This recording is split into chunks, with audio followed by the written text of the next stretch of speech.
अरे लाला ना आठो रे मासा बीत गाइले तब नौमा बेटा ना मरली हले लाला ना आठो रे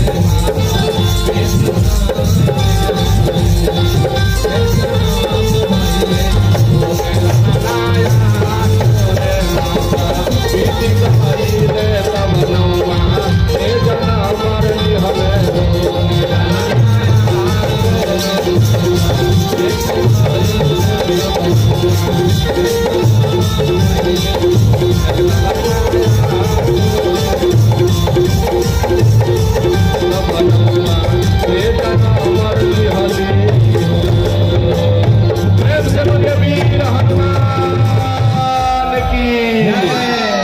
हनुमान जी के जन्म होले ना तब का भइल जानदारू अंजाना माई बड़ा तप कैली।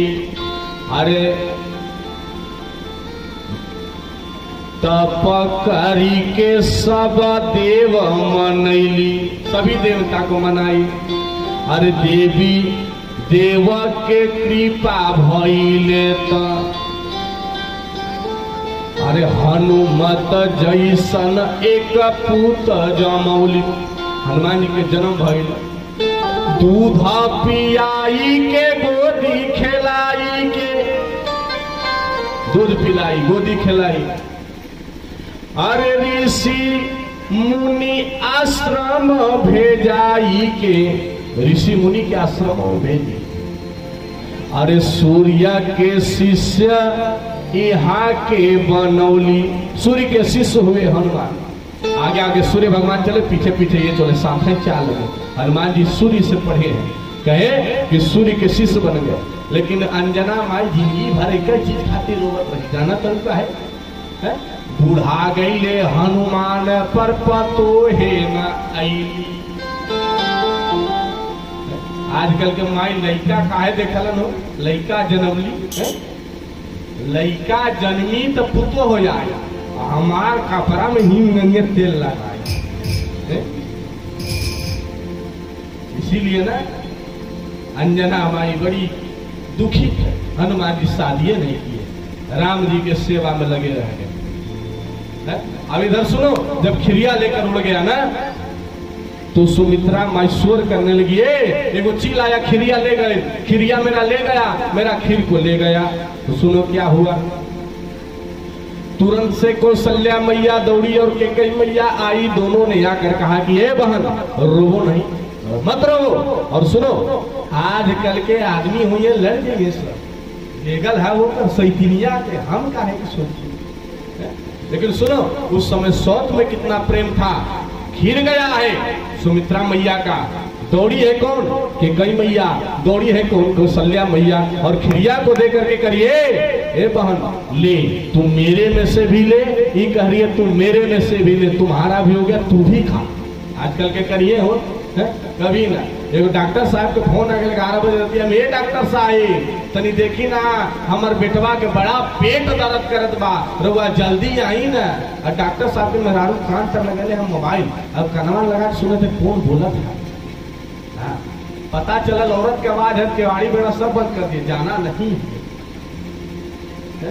बताओ, और सौत में कितना प्रेम था उस समय, उस समय कितना प्रेम था। तुरंत ला करके खिरिया दे दी। और आज भी होना चाहिए। बेटियां चूड़ी पहनती है ना, ये चूड़ी बेटियों का जो श्रृंगार है ये साधारण सी नहीं है, बताता है श्रृंगार। अरे चूड़ी पहिरा बेटी चोरी मता करी हाहू। ए बेटी चूड़ी पहनती हो ना, चोरी मत करना। क्या कहते हैं? अरे चूड़ी पहिरा बेटी चोरी मता करी हाहू। चूड़ी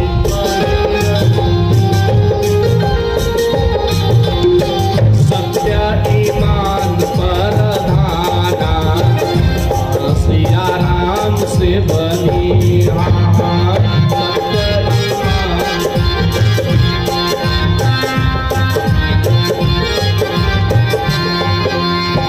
गहना पहिरा लेके गुना बेटी जानो।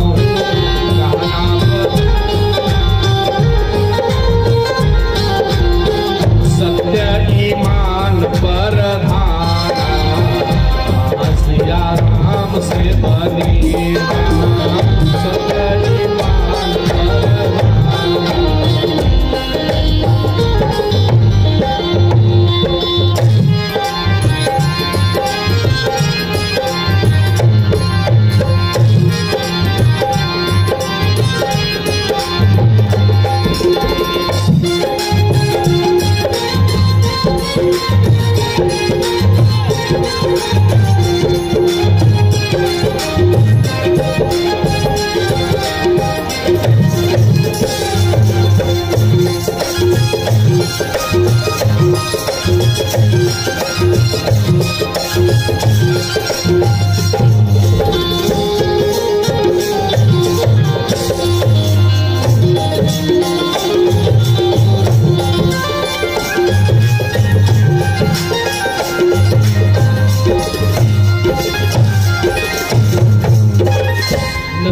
पहिरा बेटी मन ऐसन ना कहो।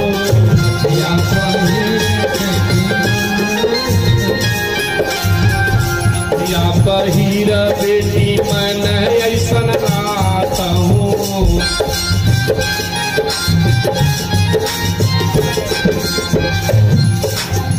बहकी न जाए मन माना, बहकी न जाए मन माना।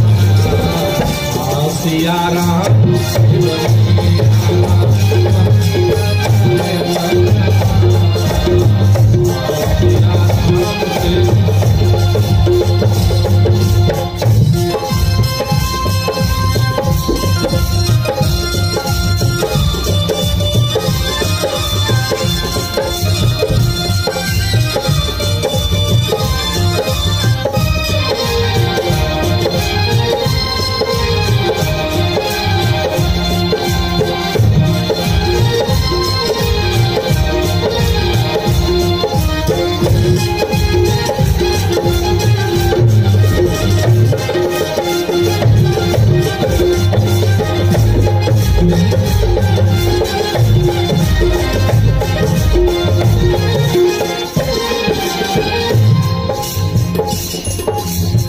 घरवा में आपन बेटी मिली जुली रही हो।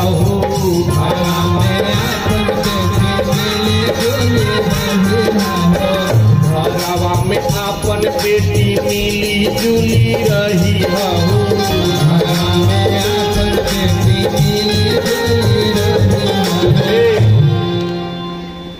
चाहिए, बेटियों को मिलजुल करके रहना चाहिए। ये नहीं कि कपार पर उठा ले ही पूरा घर दूरा, कभी नहीं। बेटियों को ये संस्कार देना चाहिए। और सुनो, सौत में कितना प्रेम है। क्या कहते हैं, घरवा में आपन बेटी मिली जुली रही और मिलजुल करके घर में रहना। देखिए इसी संगीत के दौरान अभी अभी दो लोगों के तरफ से काफी मुद्रा भगवान की कथा में भेंट की गई है। जोरदार ताली से इनका अभिवादन स्वागत करें। जय। कहते हैं कि घर में मिल करके रहना चाहिए। घरवा में आपन बेटी मिली जुली रही हो, घरवा में आपन बेटी मिली जुली रही हो। जैसे हूँ मेरी आगे दाना सिया राम से बनी।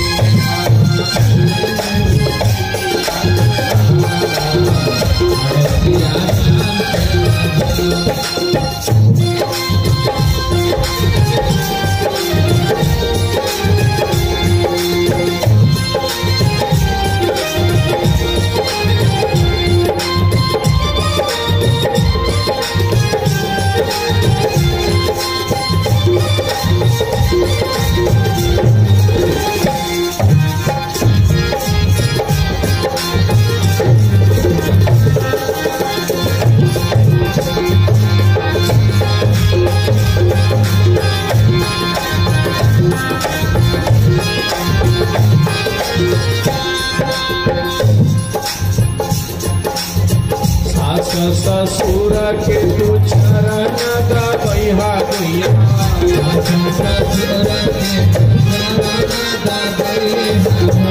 सास ससुर के तू चरण दबैहा गुइया,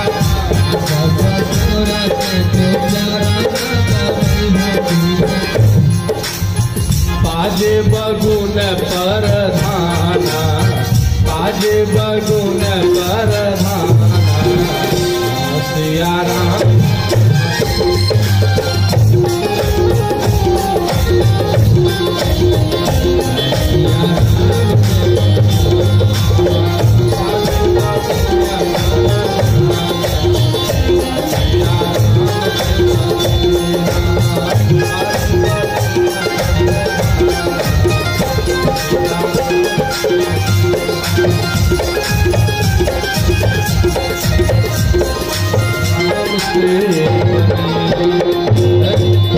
सौत में इतना प्रेम है कि तुरंत खीरवा को दे दी।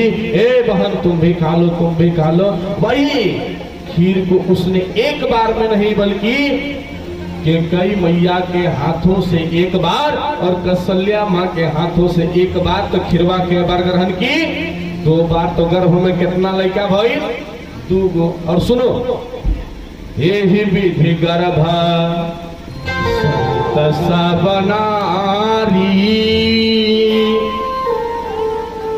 अभय हृदय हरसित सुख भारी। महल में बधाई बनने लगा, मंगल होने लगा, गीत गवाने लगा, चारों तरफ बहुत मधुर समय हो गया। और सुनो, भगवान का जब धीरे धीरे धीरे धीरे 9 महीने बीत गए तो भगवान का प्राकट्य का समय नजदीक आया। और सुनो, साधारण सा नहीं, चैत्र का महीना आया, चैत्र का महीना शुक्ल पक्ष है, अभिजीत मुहूर्त है जो भगवान को अति प्रिय है। और अभिजीत का मुहूर्त है, दिन के दोपहर है, मंगलवार का दिन है। कहते कि नौमी तिथि मधु मास पुनीता, नौमी तिथि है और भगवान प्राकट्य लेने वाले हैं। तो भगवान प्राकट्य ऐसे नहीं लेते हैं, अवतरित ऐसे भगवान नहीं होते हैं, इनके लिए होते हैं। तो उसी रामचरितमानस को आप देखेंगे तो सीधे लिख दिया है भगवान ने, क्या कि बेप्रधेनुसुर संत हिता लीन मनुज अवतार। विप्रो के कल्याण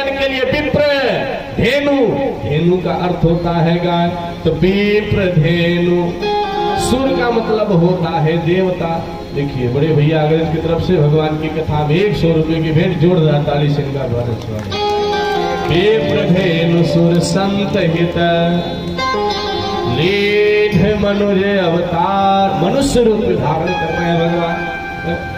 वो मनुष्य का रूप धारण कर रहे हैं जो मनुष्य का रूप देवता धरने के लिए कई जन्मों तक तपस्या करते हैं। तो वो भगवान रूप धारण कर रहे हैं। तो भगवान साधारण से नहीं, चतुर्भुज रूप में प्रकट हुए। पहले माता जी को दर्शन दिए और दर्शन देने के बाद जानते हैं क्या कहे, मैया देखो मैं तेरा बेटा बनकर आ गया, मैं तेरा बेटा बनकर आ गया। कौशल्या माई के 4 हाथ के लड़का होला।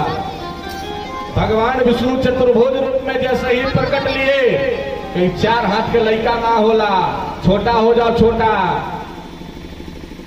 2 हाथवा गायब करो, 2 हाथ कम हुआ, छोटा सा रूप बनाए। और जब छोटा रूप भगवान बनाए ना, कहे कि एक काम करो थोड़ा और छोटा हो जाओ। जब और छोटे हो गए, कहीं और छोटा हो जाओ, तो और छोटा हो गए। अब कहे कि जानते हो किसी घर में बच्चा जन्म लेता है तो कपड़ा नहीं पहनता है, एक काम करो तो कपड़ों गायब कर दो। भगवान ने एकदम सूक्ष्म रूप छोटा रूप बच्चे के जैसा रूप बना लिया। अब कहा अब अच्छे हूँ, क्या कि अच्छा तो हो, ये दांत गायब करो, अब रोने के लिए स्टार्ट करो, अब रोने के लिए भी स्टार्ट करो। तो भगवान रुदन करने के लिए प्रारंभ करते हैं। अवगौर करना, सबसे पहले किसने सुना, तो हरेक गांव की बात है, इस गांव की हो उस गांव की, किसी भी गांव की हो। गांव में 2 तरह की महिलाएं होती है, कोई कैसी कैसी, तो शास्त्र मत अनुसार देखेंगे तो कहा जाएगा सुघरी। सुघरी का मतलब शास्त्रवत, जो सुबह उठे, घर के कार्य को करे, बच्चों को विद्यालय पहुंचावे, सास ससुर की सेवा करे, घर को स्वर्ग जैसा बनाकर रखे, तो उसको कहा जाता है सुघरी।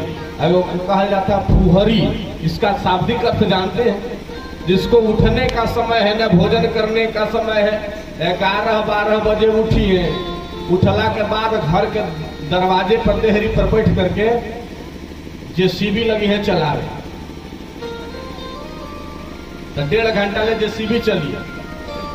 ओकरा बाद सास ले पूछी है, ए बूढ़ी बनौले बड़ू है, तो कभी खा लेंगे तो कभी नहाने जाएंगे, उनका समय का कोई अता ही पता नहीं है। तो अयोध्या नगर में भी ऐसे लोग हैं, ऐसी बात नहीं है कि अयोध्या में नहीं है, अयोध्या में भी है। राम के जन्म के पूर्व ऐसे हैं। तुलसी बाबा ने लिखा, जानते हो जब भगवान का प्राकट्य हुआ ना, तो सबसे पहले किसने सुना कि प्राकट्य हो गया भगवान का। देखिए अभिभावक की तरफ से भगवान की कथा में 100 रुपया प्रदान किया गया। भगवान इनके अंधन को भरे रखे। जोरदार ताली से इनका अभिवादन स्वागत करें। क्या हुआ, जब भगवान का प्रकट हुआ ना, तो कौन देखा, तो सबसे पहले महल के बगल से गुजरने वाली, देखिए बहन किरण के तरफ से 100 रुपया भगवान की कथा में है, इनका भी अभिवादन स्वागत करें। अब जेकर जेकर पैसा बात निकाल के थैली में रख लिया बगल हाथ में, लेकिन अभी मत आ जाए, कथवे पर से भूला जाएगा। और कथा जब विश्राम होने लगे तो उस समय चढ़ा के चल जाना। मैं देखूं ना देखूं, राधा कृष्ण देख रहे हैं, भगवान भागवत देख रहे हैं, राम जी देख रहे हैं, सबों को नाम लू या न लू, भगवान सबको देख रहे हैं। प्रेम से बोले वीर हनुमान की। तो गांव की महिलाएं जब भगवान प्रकट हुए, रोदन के लिए प्रारंभ किए ना, तो जानते हो क्या हुआ, सुनि शिशुरुदन परम प्रिया बानी, सुनि शिशुरुदन परम प्रिया बानी, संभ्रम चली आई सबरानी।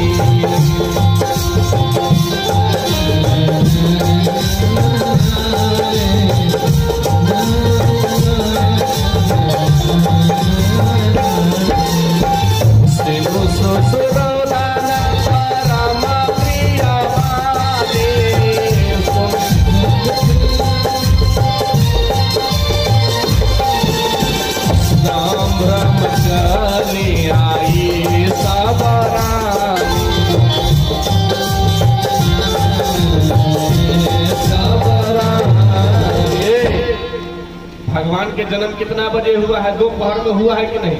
महल के किनारे से जितनी नारियां अयोध्या वाले नहा कर जा रही है ना, उनको किलकारी सुनाई दिया और दौड़ करके आ गई महल में। इसलिए बाबा ने लिखा सुमी शिशुरुदन, बालक के रोने की आवाज सुनकर परम प्रिय बानी। बच्चे की रोने की आवाज बड़ा सुंदर होता है, किलकारी सबको सुनने के लिए इच्छुक होता है। तो सुन करके असंभ्रम चली आई सब रानी, रानी के नजदीक पहुंच गई और रानी के नजदीक पहुंच गया। कब भगवान का जन्म हुआ है? तो दोपहर में है, नवमी तिथि मधुमास पुनीता,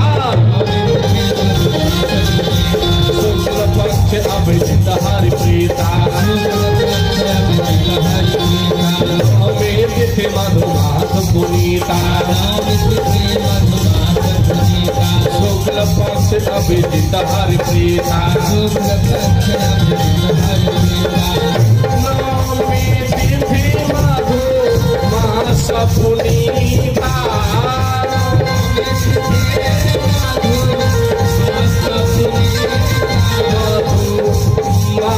पुनीता, शुक्ल पक्ष अभिजित हरि प्रीता, शुक्ल पक्ष अभिजित हरि प्रीता, दिवस अति प्रीतम नामा, पावन काल लोक विश्रामा, मध्य दिवस अति शीतल घामा, पावन काल लोक विश्रामा, मध्य दिवस अति शीतल घामा,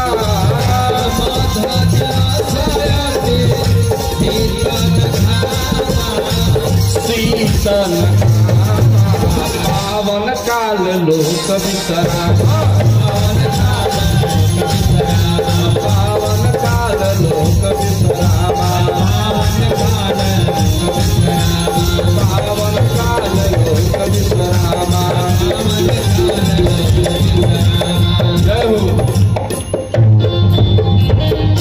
यहाँ झूमने वालों की कमी नहीं है, अवसर ही ऐसा है भगवान का जन्म, तो झूमे लगे क्या नहीं मन करेगा।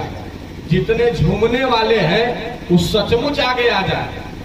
जैसे झूमने वाले को बैठा रहे तो बैठाने की आवश्यकता, उनको बुलाने की आवश्यकता है। अब जन्म हुआ, प्राकट्य हुआ भगवान को, अब झूमने दीजिए। तो जब भगवान का प्राकट्य हुआ ना, तो भगवान का जब प्राकट्य हुआ तो सुनो, साधारण से नहीं हुआ। और तुलसी बाबा ने सीधे लिख दिया रामचरितमानस में कि जब भगवान का जन्म हुआ तो चारों तरफ बधाई बजने लगा, मंगल बजने लगा।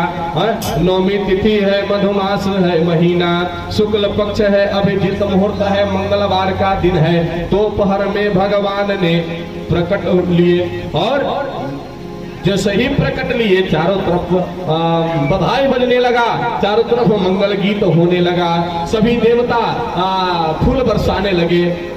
जितने भी संगीत वाले देवता थे अपने तान छेड़ने लगे इस गीत संगीत से, और मानो सरस्वती वहां आकर स्वयं गायन करने के लिए प्रारंभ कर रही है। चारों तरफ से मंगल बधाई हो रहा है। तुलसी बाबा ने लिखा, अरे भाई प्रगट कृपाला दीन दयाला कौशल्या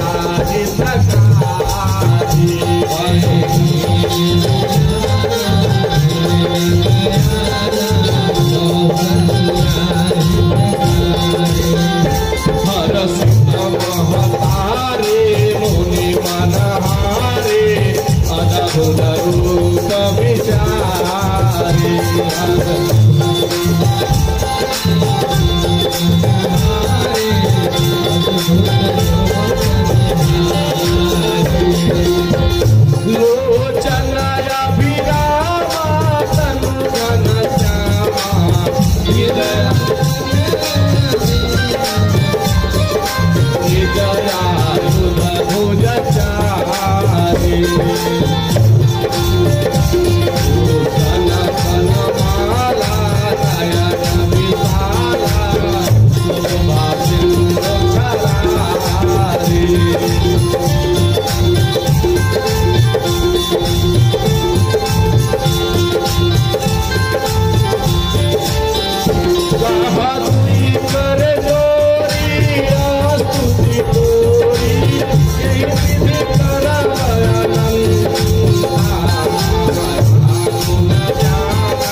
निकाया निरमित माया रोम रोम प्रति वेद कहे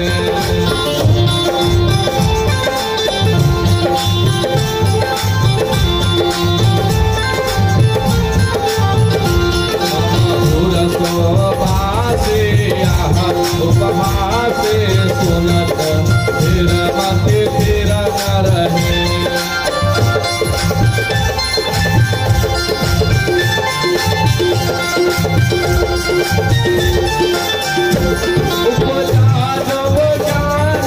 प्रभु मुस्काना चरित बहुत सुहाये सुत प्रेम लगे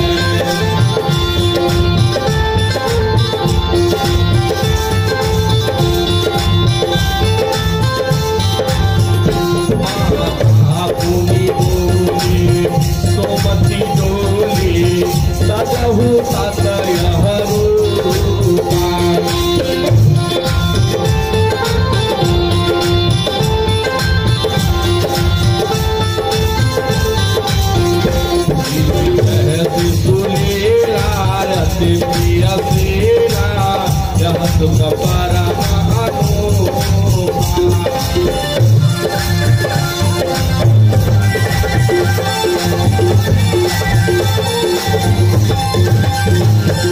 तुम सुजाना रोदन कोई बालक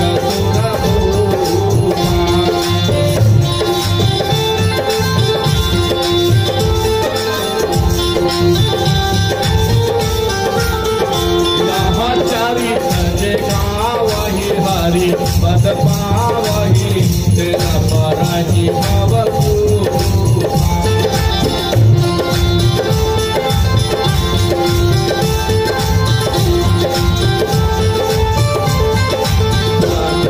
चरित जगावही हरि पद पावही तेरा पराही भवतु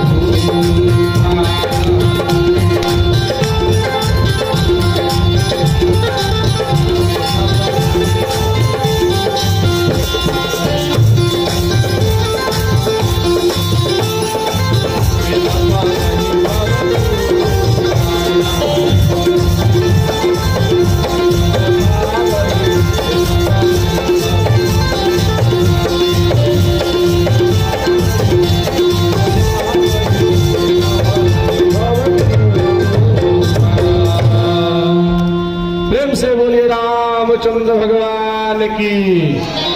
अच्छा, किनके किनके घर में बच्चों का जन्म हुआ?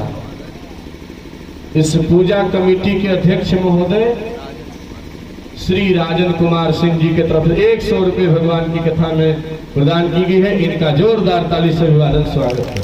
जय हो। बच्चे का जन्म किनके किनके घर में हुआ है? जरा हाथ खड़ा कीजिए जाने।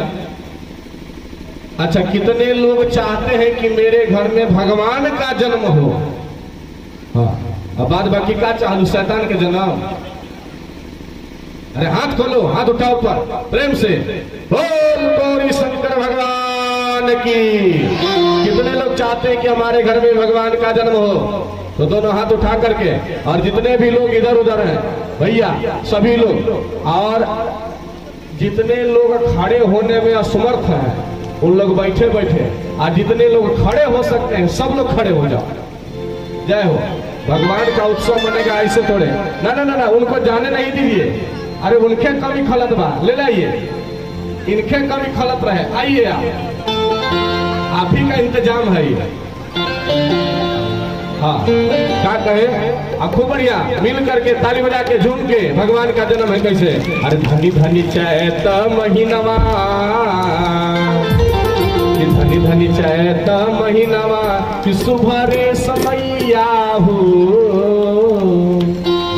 धनी धनी चैत महीनवा कि सुभरे समैया हो। रामा प्रकट भये रघुरैया के बारे बधैया हो।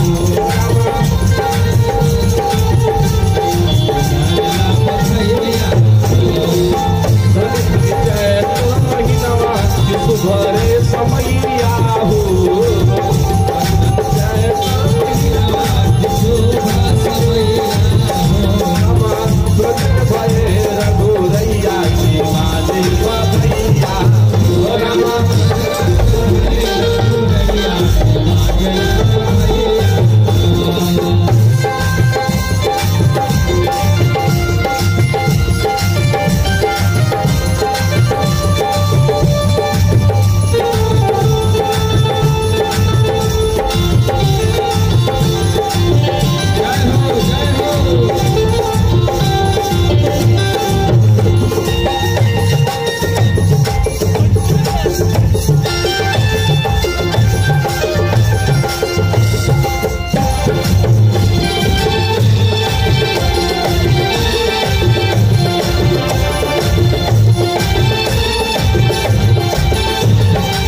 गांव में बारात आता है कि बारात जाता है?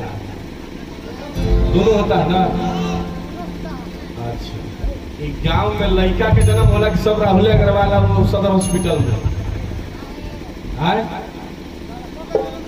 मैया बाबू में जन्म होला कि ना? भेजा मैया बाबू में जेकरा घर में लड़का जन्म होला वैसी करल ऐसे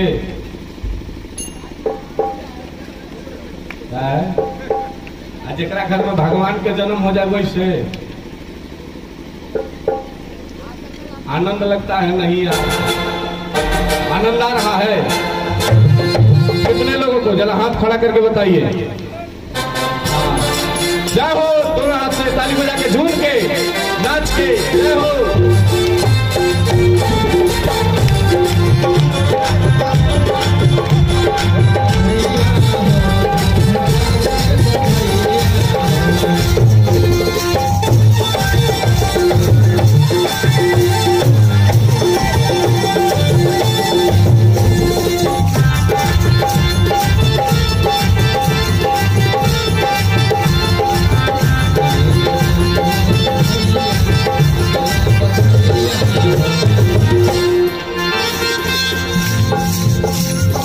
द्वारे पे बाजे बधैया सोहर अंगनैया हो। द्वारे पे बाजे बधैया सोहर द्वारे पे बाजे बधैया सोहर अंगनैया हो। द्वारे पे बाजे बधैया सोहर रमा लाख भीड़ दुआरे पे बाजे बधैया सोहर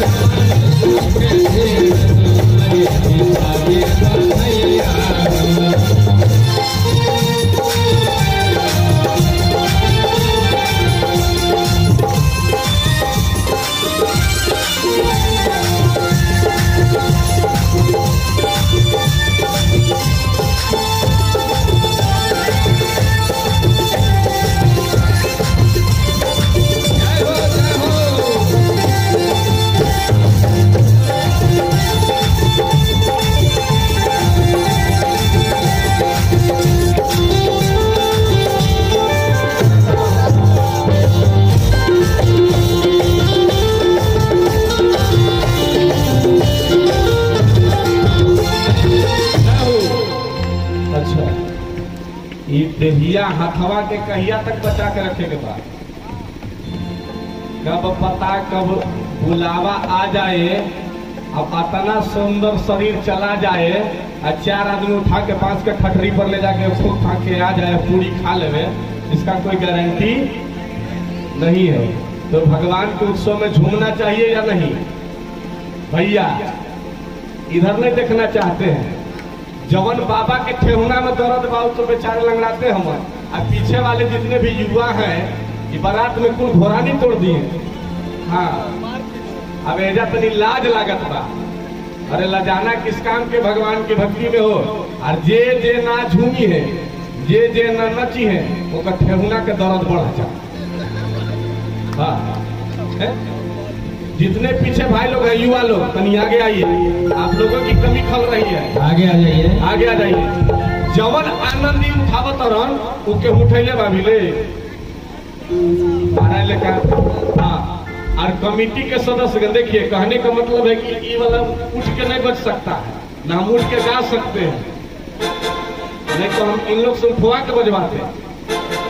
इसलिए आप लोग सब लोग मिल करके आइए, झूम करके, अरे झूम झूम के, झूम झूम के, झूम झूम के, आगे आइए, आगे आगे, झूम झूम के, झूम झूम के, झूम झूम के, नारा नारी नारिया पे झूम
भतीजा के बियाह होते तो हिरिया शुगर होगा।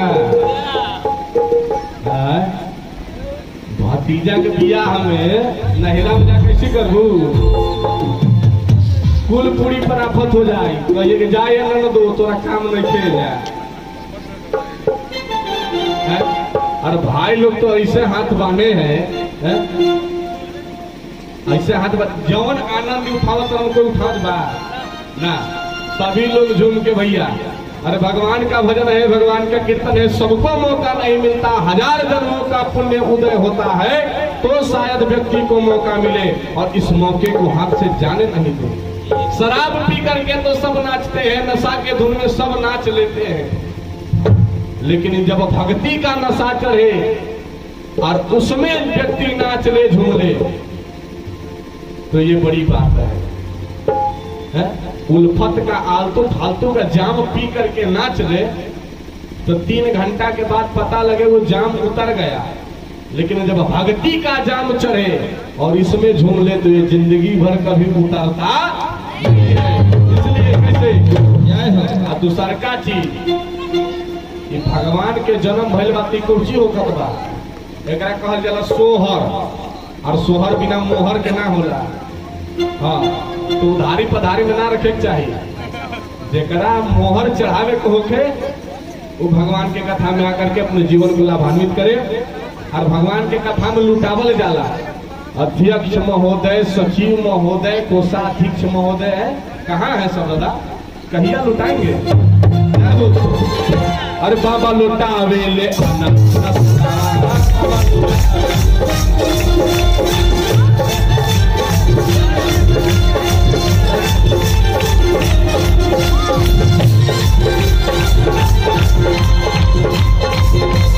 देखिए हमको अध्यक्ष महोदय जी, राजन कुमार सिंह जी, श्री रोशन सिंह जी, श्री चंद्रदेव प्रजापति जी के तरफ से इस सोहर में 100 रुपया यानी कि 300 रुपया की मोहर लगावल गई बा। अब हमार मियाज आओ बनत बा। जय हो। अच्छा रहुआ पीछे रही, आ जाए रहुआ। सखी प्रजापति, शिव नारायण प्रजापति जी के तरफ से भी बहुत बहुत भगवान के सोहर मोहर उठावल गए। चले का अरे बाबा लुटा अवेले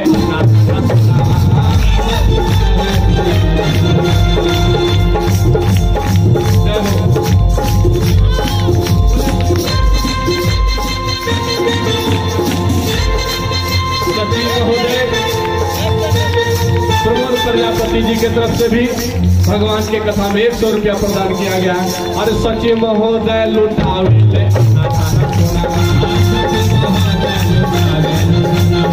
सचिव महोदय लुटावे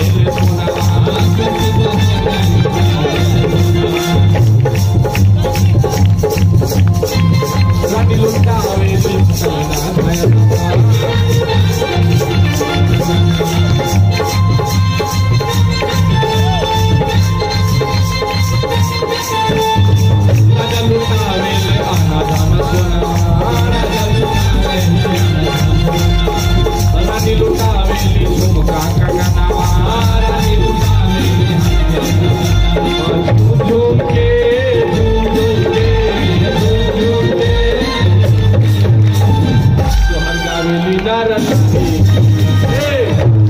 सोहर गावेली नर नारी। श्री सुकट प्रजापति जी के तरफ से 100 रुपया भगवान की कथा में। इस सोहर के मोहर बा अब तुमनी गावत नहीं खुद तो करबू का हाथवा बांध के जबर ठेहुना में तहनी का दर्द हो जल लिया जाए। कितने लोग अभी लजा रहे हैं अब कैसे कथवा में यहाँ सब है, कैसे झूमल जाओ, कैसे नाचल जाओ है। सुनो अभी यूट्यूब मेरा खोलना, यूट्यूब में सर्च करना प्रभु दर्पण, उस चैनल पर देखना। अभी विगत नवरात्रि में मैं कथा कर रहा था, वो गौवा में कहे पर ए बाबू तनी अब रुक जा, अब रुक जा, अब तनी बंद कर, अब नहीं ना चाहो गाड़ी करदा उड़े पनिया गिरे दिनवा में रतिया में धूल उड़े। अब जा तो कहला बाद ऐसा हाथ गोड़ बांधे सबके ठेहुना में दर्द हो। बाद में कहिया जाए कि बबुआ कहले रहे ठेहुना में दर्द हो, ऐसे ठेहुना के जेकर दर्दो बाको कम हो जाए। कैसे? अरे राजा लोटा अवेले रानी लोटा अवेले झुमका राजा लोटा अवेले गाना गाना सोना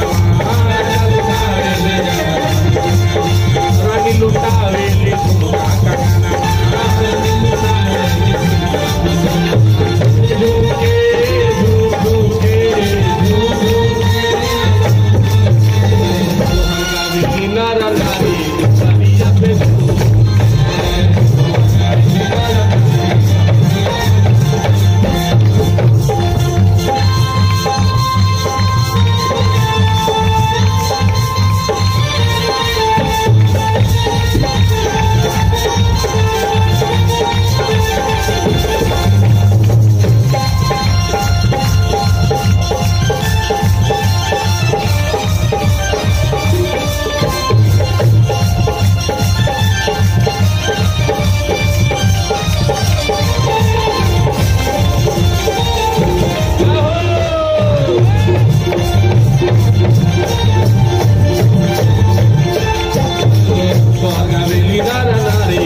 जाए कि रोक दिया जाए?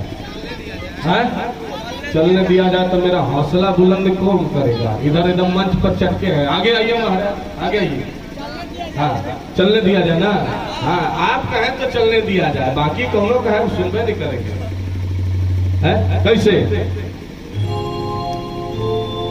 अरे राम जन्म भइले महला में